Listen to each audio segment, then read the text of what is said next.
Los tipos de hilo que se recomienda utilizar son los que están hechos de poliéster, como el hilo chino, cola de ratón y paracord, porque con ellos se pueden quemar. Mientras que el hilo encerado o los que son hechos de algodón no se pueden quemar, así que a la hora de cortar debes echarle un poco de pegamento. Tomamos la pulsera y lo posicionamos cruzando las dos hebras. Tomamos unos 10 o 15 centímetros del hilo que vas a elegir. Hacemos un nudo.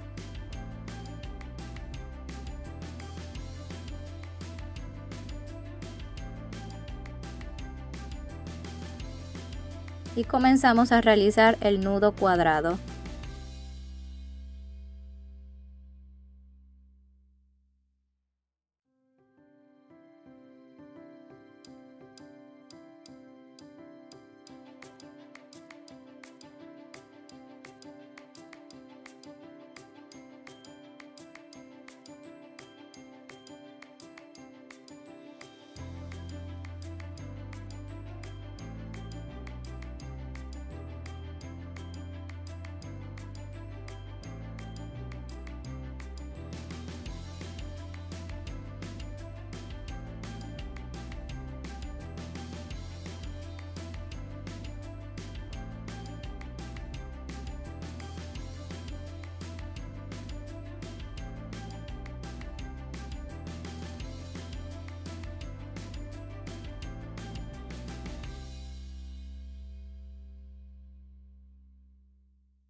Cuando crees que hayas terminado, cortas el exceso de hilo y lo quemas.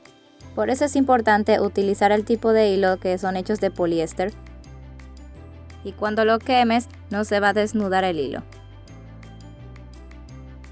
Pero si vas a usar el tipo de hilo que es hecho de algodón, harás como yo te dije antes, echándole un poco de pegamento en el exceso que ya has cortado.